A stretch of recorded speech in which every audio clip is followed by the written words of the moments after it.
Oh, I think that sounds wonderful. I think we should definitely do that. Yes, I am very interested in some septic tank issues that I would love for you to come deal with. Yes, that would be wonderful. I will speak with you later. Bye bye. Hey, all you cool cats and kittens. Thank you for coming back. My name is Barole Caskin. It's wonderful to see you today. I understand that you have some questions, and I can see why. It's, of course, after watching a certain documentary, I too had questions, and I was very enraged.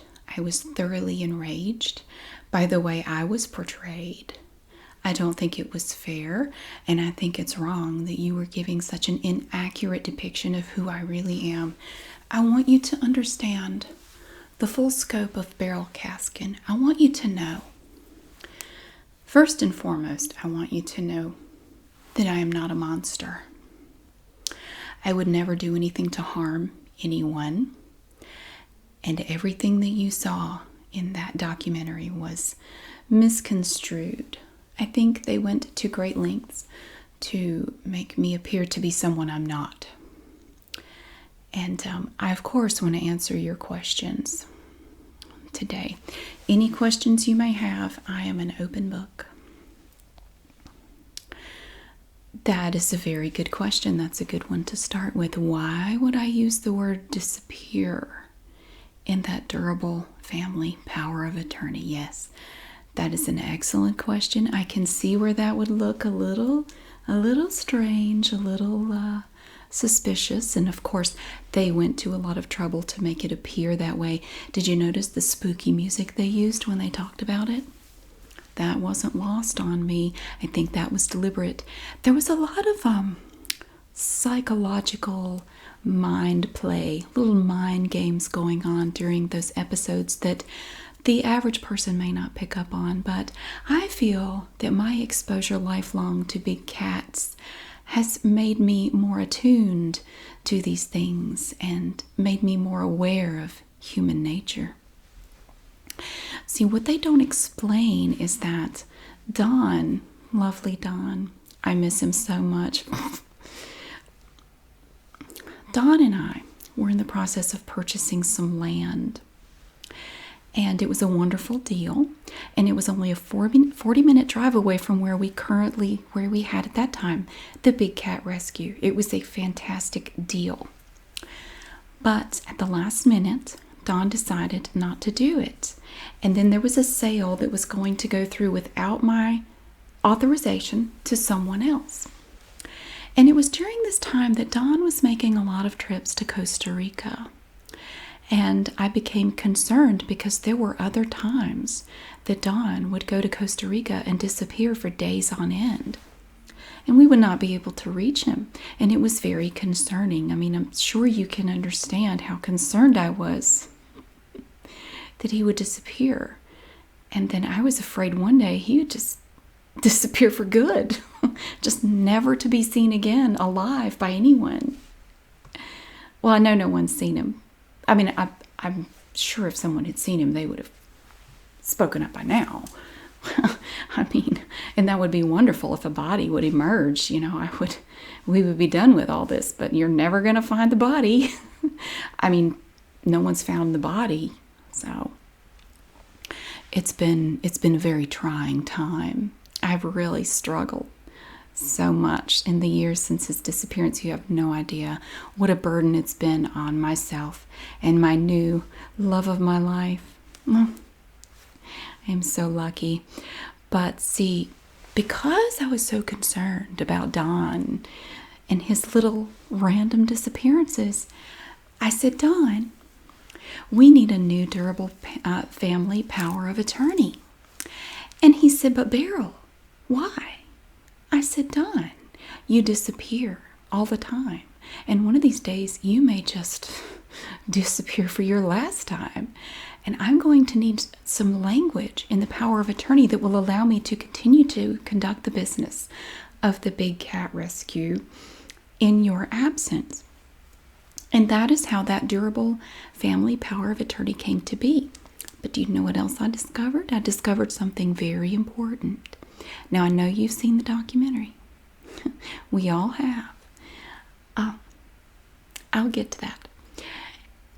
I noticed that there was some language that was removed from that durable family power of attorney. Now, you wouldn't know it if you were to just go by what you saw on the screen, but there were some key phrases that went along with that term that they were so focused on, disappearance. There was some key language that was missing. The power of attorney they showed you was not the one that was on file with the county. And you can do a public record search and see it for yourself. There is important information that is missing. Now, even with the language, I can see where the word disappearance may look a little odd. But you have to remember, like I was saying, Don had a habit of disappearing. And it really bothered me that he would do that. So we had to, of course, include language that would deal with that eventuality. Say, if one day he just got really good at disappearing and just, poof, where'd he go? I mean, it would be terrible. And that's actually what happened. And I'm devastated. So I hope that clears it up for you, why I would use the word disappear in that power of attorney. Does it make sense now? Does that help at all? Good. No? Well, sometimes life is mysterious. And I think if you would just try to see it through my eyes, try to understand what I was going through at the time, because it was so volatile, his trips. And, Costa Rica is not the safest place. And he was taking all those trips there. And, he's a wealthy man. He could be abducted. Any number of things could have happened to him. Someone could have, paid someone to do away with them, for no gain. And, just, I don't know of anyone who would have a motive to do that, but you just never know. And I like to be prepared for any eventuality. So, I'm going to get back to that question that you asked a minute ago. Will I be doing any more with the documentary? Absolutely not. I am enraged. My husband and I will not be helping them anymore. We worked with them off and on for 5 years, and we will not be working with them ever again. We are going to focus our efforts more into independent endeavors and things like that. How do I feel about him being in prison? I am very happy, and I think he needs to stay there. I absolutely do. Oh, I have a friend who's come to see me. Look. Now see, this is what it's all about. And that's what he didn't understand. See, for him, these are just for fun and profit. But we see them as the beautiful creatures that they are, and they need preserving. They need lots of room to run around, and they need lots of good quality food. We believe in giving them pure meat and a prey diet. And it's very important that they get lots of fresh meats. And I'm so glad that we can do that for them on a regular basis. It's wonderful. So, yes, I get that question all the time. How could I do that to his mother and father? Well, of course, they misconstrued that as well. And, lay down, yes. They tried to make me out to be the villain. I really believe that when they were creating this documentary, they needed a villain. And I think I became their villain. They had to, they were so interested in propping him up to make him look like he was the victim. I am the victim here. And the tigers are the victims. The animals are the victims. The big cats are ultimately the victims. Not him. He can stay in prison, and that's where he needs to be. If he would learn to stop gossiping, I hear that he has loose lips. Yes, he needs to stop that. I'm sure he won't, because he can't help himself. But no, we will not be participating in any more documentaries. We may be working on our own. There's no telling. We may be doing something, putting something together that you will see in the future. So, but let me get back to talking about his parents because I do want to clear the air on that. I love his parents dearly, and it was nothing personal. The fact that we bankrupted them, it was nothing personal, and I really hope they don't hold that against us. You see, Joe had a habit of being very slippery. We would try to get him because he was constantly trying to ruin our name and to use our name to his benefit to prop up his sad little ventures and to try to, it was for monetary gain for him and to smear us. That's all it was. And so we were constantly trying to deal with him through the court system, copyright infringement. There were all different avenues that we tried. And he would always manage to change the name of the company and move assets around. And I think ultimately the focus needs to be on the fact that he put the assets into his parents' name. And did you know I've spoken with his siblings? And you get a little taste of it from his niece in the documentary. I've spoken with his siblings, and they do not gaze upon him favorably at all. At all. They told me that when he was young, he used to shoot animals and then pretend to bring them back to life. He did. He is a very disturbed man. I think he is a narcissist. I think he is an attention seeker. And I don't think he cares who he hurts to get what he wants. It must be terrible being like that. I myself would not know. I am the ultimate in giving and charitable works and looking out for others. That is what I do. With the big cat rescue, we have all volunteer staff. And especially, we have these wonderful people like what's her name. They come in every day. They work 7 days a week. And then there's what's her face and what's his name. And they come in and they work so hard for us every day for no pay. If they have to reach the dark blue t-shirt phase for me to start remembering their names. But they're all very special to me. I cherish each and every one of them, whoever they are. I am the total opposite of Joe Exotic. I am giving, loving, and caring. Yes, I am. I am. What's that? Oh, yes, I did see. Yes, unfortunately. But even before the documentary, I was aware that he was making videos and showing very graphic images of ways that he would do me in. Yes, that was very creative. It would almost give one ideas. I'm just speaking hypothetically. If someone were to maybe have someone in their life that they wanted to do away with, it might make their mind wander to other options and things that might work. Ways that you could deal with people. No, it's hypothetical. It's purely hypothetical. That's something that it crosses my mind from time to time. I'm checking my schedule because I have interviews backed up all day today. Yes, we have people coming in from several different media outlets. Everyone loves to talk about this exciting time. I know it's fascinating. People made a lot of the fact in the documentary that every time I talked about Don and his demise, well, assumed demise. I mean, of course, we don't have any way to know if he's dead or not. Every time I mention that, I laugh and I smile. Well, I can't help it.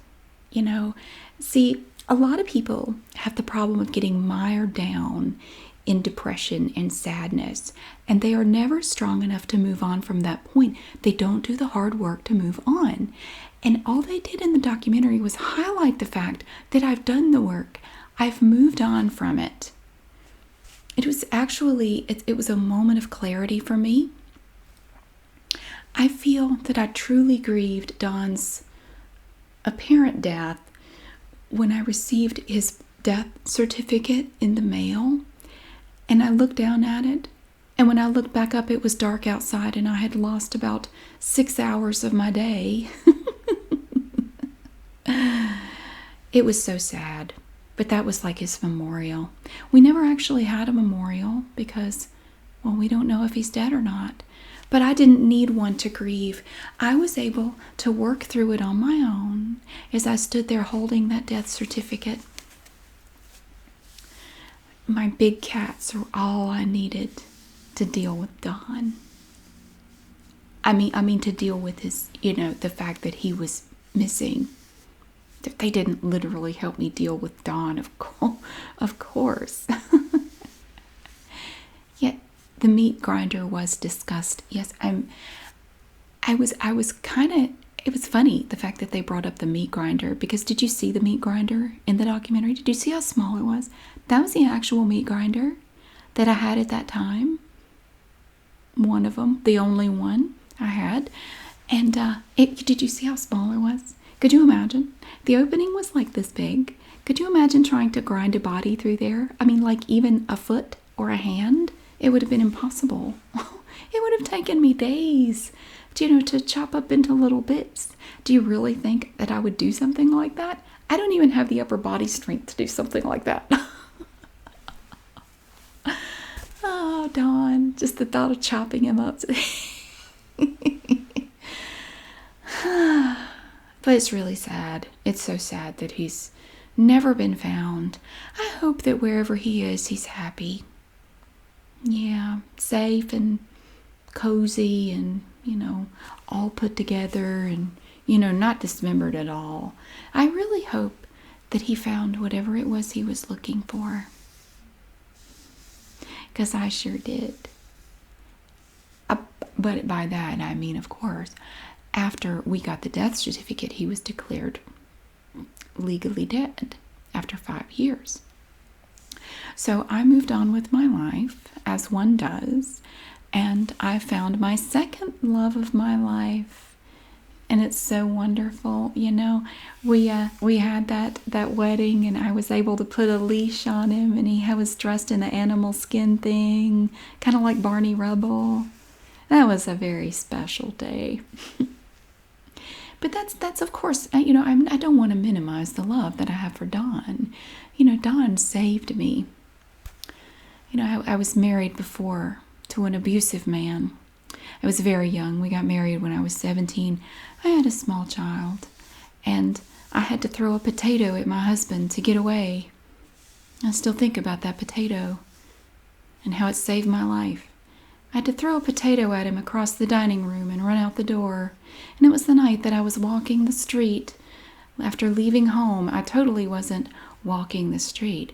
I had thrown a potato at my husband, who was abusive, and I was walking the streets. I was just walking around and around, lost, unsure of what to do. I was so alone.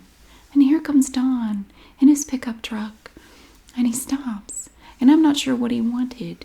He said he just wanted to talk, and I said no, and I kept walking, and he kept circling back and stopping, and finally I got in the truck with him, and we rode around all night, and we talked, and I realized that he was the love of my life. Not long after I found out he was very wealthy. It was a total coincidence, by the way. The only problem was he was already married, so how could we be together? Well, that took patience. And that's one thing I've learned from these big cats, is that you have to be patient. It's almost like when you're hunting prey. Not that I saw Don as prey. I mean, he's a human being. But if he were prey, I totally had patience. And I totally stalked him. And then I got rid of the ex-wife. And then we were able to be together and be happy and have money. And it was wonderful. And we started our first big cat rescue together. It was wonderful. But then little problems, you've been married for a little while, and little problems start to seep in. And, marriage isn't like a storybook romance. You have your good times and your bad times. And then sometimes the problems all just go away. I was very sad when he disappeared, though. Yeah, I was really sad. I was very upset. But like I said, I worked through it, as one does. And then life goes on. And then after waiting 5 years, I was able to get the death certificate. Not that I was waiting for it, not that I was counting the days. But I got the death certificate, and then I was able to go on with my life. It was liberating. Liberating. Yes. You know, I'm sensing some anxiety in you. I'm sensing some tension in you. Is it the cat? Is the cat bothering you? See, this is a young cub, and he won't hurt you. See, he's very comfortable. You can pet him. Yes, he's very calm and serene. We totally did not give him any quaaludes. He's just calm. Did you have any other questions for me? Did I kill my husband? Okay. Were you not listening for the last however long? Of course not. Of course not. That's preposterous. See, you have to forget everything that you learned in that documentary, because the documentary is not accurate. They cherry-picked bits and pieces of information and put them together in such a way that would make you think that I totally killed my husband. But that's all it is. It's just cherry-picking. It's not real. What can I do to make you believe it? I mean, if I could show you, I would, but there's nothing to show because all the evidence is gone. I mean, we don't know where he is. So that technically, that's what I mean when I say all the evidence is gone. Like, he disappeared. He's gone. Like, he's nowhere. He's a ghost. We don't know. Last we heard, he hopped on a plane and flew away. You know, well, of course he did. They found his van there. Doesn't that prove it? Isn't that the clincher? They found his van at the airport. So he must have flown away. I mean, where else would he have gone? It's not like somebody would have, I mean, what do you think? Somebody just parked it there to make it look like he flew away? Who would do that? Who had any motivation to do that? Nobody. Me?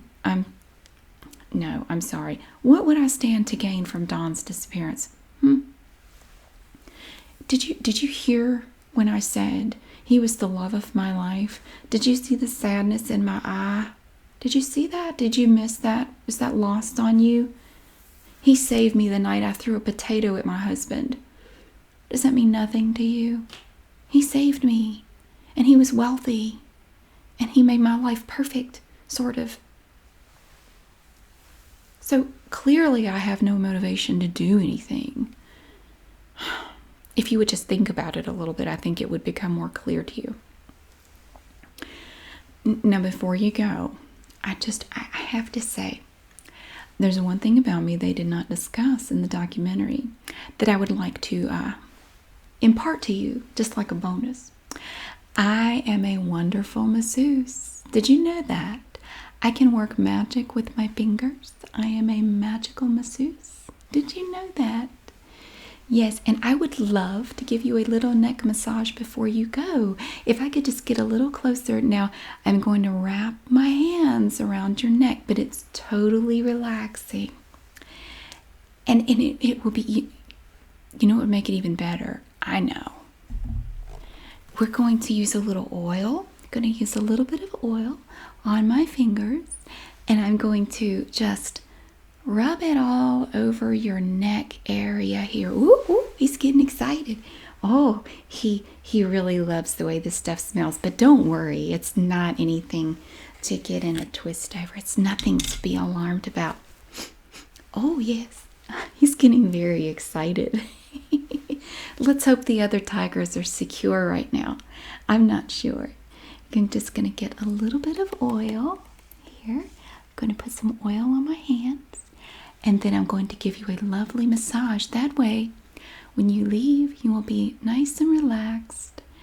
And all of the information, because I've hit you with a lot of information today, all of the information that I've imparted to you will really start to sink in. And it will all click and it will make sense. Okay?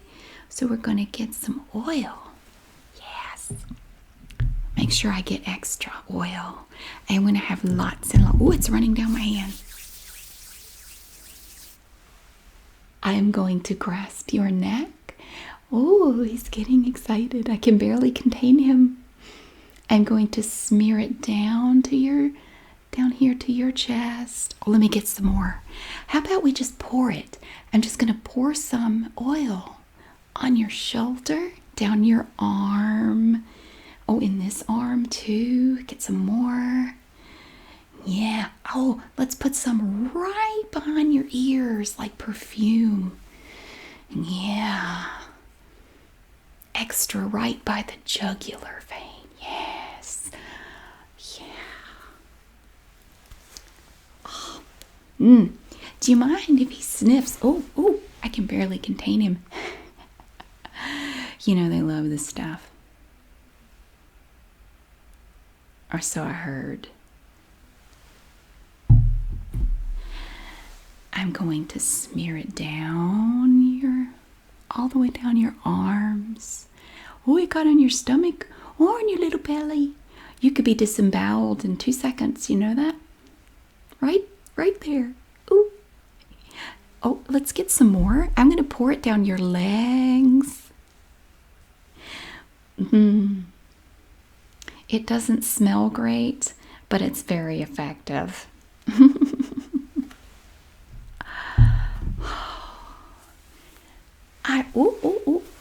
I've got him. I would never let anything happen to you. How about I walk you out?